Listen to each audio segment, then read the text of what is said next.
আল্লাহ রাসূল বলেছেন যে যে ক্বালা আয়াতুল মুনাফিকুন, মুনাফিকের চরিত্র হচ্ছে, মুনাফিকের নির্দেশন হচ্ছে সালাসা, মানে তিনটি। মুনাফিকের নির্দেশন হচ্ছে তিনটি। এক নম্বর হচ্ছে যখন তারা কথা বলে, ইযা হাদ্দাসা কাযাবা, যখন তারা কথা বলে তখন তারা মিথ্যা কথা বলে। যখন মুখ দিয়ে যে কথা বলতেছে, মিথ্যা কথা বলতেছে, এটা হলো মুনাফিকের প্রথম চরিত্র, প্রথম বৈশিষ্ট্য। এই জন্যই আমরা কখনো মিথ্যা কথা বলবো না। মিথ্যা হলো সকল পাপের মা, মিথ্যাকে বলা হয় সকল পাপের মা। এই জন্য আমরা কখনো মিথ্যা কথা বলবো না। যদি আমরা মিথ্যা কথা বলি তাহলে কি হয়ে যাব? আমরা মুনাফিক হয়ে যাব। সেই মুনাফিকের চরিত্র আমাদের মধ্যে থাকবে যদি আমরা মিথ্যা কথা বলি।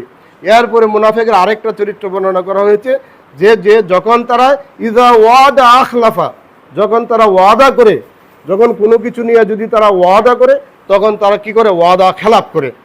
একটা জিনিস নিয়ে ওয়াদা করলাম, সে ওয়াদাটা ভঙ্গ করে। এটা হলো মুনাফিকের আরেকটা চরিত্র। এই ওয়াদা ভঙ্গ করা, মানুষের সাথে দেওয়া ওয়াদা, এটা যদি আমরা ভঙ্গ করি, এটা শুধু মুনাফিকের চরিত্র না, এটা হচ্ছে শয়তানের চরিত্র। আল্লাহ রাব্বুল আলামিন যখন জাহান্নামের ফয়সালা যখন মানুষের হয়ে যাবে, যে জাহান্নামে যেতেই হবে, জাহান্নামের ফয়সালা হয়ে গেল, তখন মানুষের সাথে শয়তানের দেখা হয়ে যাবে। আল্লাহ তাআলা শয়তানকে দেখা করে দিবেন। কারণ মানুষ শয়তানকে দোষারোপ করবে যে হে শয়তান। আল্লাহ রাব্বুল আলামিন কাছে মানুষ অভিযোগ করবে যে হে আল্লাহ পাক, এই শয়তান আমাকে পথভ্রষ্ট করেছে, শয়তান আমাকে পথভ্রষ্ট করেছে, নাহলে আমি এইভাবে পথভ্রষ্ট হইতাম না। শয়তান আমার কাছে ওয়াদা দিয়েছিল যে নামাজ পড়তে হবে না, আজকে নামাজ পড়তে হবে না, রোজা রাখতে হবে না, সৎ পথে চলতে হবে না, ইসলামকে অনুসরণ করতে হবে না, জান্নাত জাহান্নাম বলতে কোনো কিছু নাই। এটা শয়তান ওয়াদা করেছিল। আর আল্লাহ তাআলা ওয়াদা করেছে যে তোমরা যদি সৎ পথে চলো, তোমরা যদি নামাজ পড়ো, তোমরা যদি আল্লাহর ইবাদত করো, তাহলে আমি মৃত্যুর পর আমি তোমাদেরকে জান্নাত দেব। এটা হচ্ছে আল্লাহর ওয়াদা। আর শয়তানের ওয়াদা হলো যে না, এনে পরকাল বলতে কিছু নাই, মৃত্যুর পরে বলতে কোনো কিছু নাই। এই জন্যই সেই কিয়ামতের ময়দানে আল্লাহ তাআলা মানুষকে শয়তানের সাথে দেখা করে দিবেন। শয়তানকে মানুষ আল্লাহ জিজ্ঞাসা করবেন যে হে শয়তান, তুমি আমার এই বান্দাকে কেন পথভ্রষ্ট করলে? তখন শয়তান বলবে, সূরা ইব্রাহিমের 22 নম্বর আয়াতে আল্লাহ তাআলা বিস্তারিত বর্ণনা করেছেন, ও ক্বালা শয়তান, শয়তান তখন বলবে, লাম্মা কুদিয়াল আমরু ইন্নাল্লাহা ওয়াদাকুম ওয়াদাল হক, আমার আল্লাহ একটি ওয়াদা করেছিলেন, ওয়াদাল হক, সত্য ওয়াদা।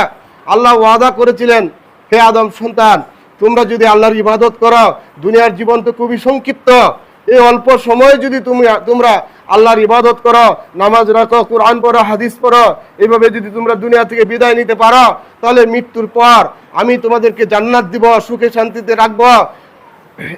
আর শয়তান ওয়াদা করেছিল যে না, এই পরকাল বলতে কোনো কিছু নাই। তখন শয়তান বলবে, ওয়াত্তাকুম ফা আখলাফতাকুম, হে আদম সন্তান, আমি আমার ওয়াদাকে আমি আজকে খেলাপ করলাম, আমি খেলাপ করলাম, কারণ আমি হলাম শয়তান। এই জন্যই মুনাফিকের যে 2 নম্বর চরিত্র, সেটা হচ্ছে ওয়াদা খেলাপ করা। তাই আমরা যদি কারো কাছে যদি আমরা ওয়াদাবদ্ধ হই, আমরা ওয়াদা বর খেলাপ করব না। এরপর মুনাফিকের আরেকটা চরিত্র হচ্ছে যে মুনাফিকরা কি করে? আমানতকে খেয়ানত করে, আমানতকে খেয়ানত করে। এটা মুনাফিকের 3 নম্বর চরিত্র। এই জন্য আমরা আমাদের সাথে যদি কারো কাছে আমানত থাকে, কথা আমানত থাকে, টাকা পয়সা যদি আমরা ধার কর্জ নেই, আমরা সঠিকভাবে সময় মতো আমরা সে আমানত আমরা ফেরত দেব। যদি আমরা না দেই তাহলে আমাদের ভিতরে সে মুনাফিকি চরিত্র চলে আসে। আর মুনাফিকের যে পরকালে মুনাফিকের অবস্থান হবে জাহান্নামের সর্বনিম্ন স্তরে। আল্লাহ তাআলা কোরআন শরীফে বলেছেন যে ইন্নাল মুনাফিকুনা ফি দারকিল আসফালি মিনান নার, মুনাফিকেরা হলো সেই জাহান্নামের সর্বনিম্ন স্তরে থাকবে। জাহান্নামের সর্বনিম্ন স্তরে কি? আগুনের তাপটা আরো বেশি। এই জন্য মুনাফিকরা জাহান্নামের সর্বনিম্ন স্তরে থাকবে। এই জন্যই যে কথা বলতেছি যে মুনাফিকি চরিত্র আমার মধ্যেও আছে, আমাদের মধ্যে আছে। সে মুনাফিকরা শুধু সেই যে আল্লাহ রাসূলের সময় যে মুনাফিকরা ছিল, বিষয়টা তা না। আজকেও আমাদের মনে অজান্তে, না জানা আমরা মুনাফিকের চরিত্র আমাদের মধ্যে থাকে, কথাবার্তা হয়ে যায়। আমরা মুনাফিকের চরিত্র আমরা পরিহার করে চলবো। এটা হচ্ছে আজকের সূরার এই মূল বিষয়বস্তু। এই সূরার শেষের দিকে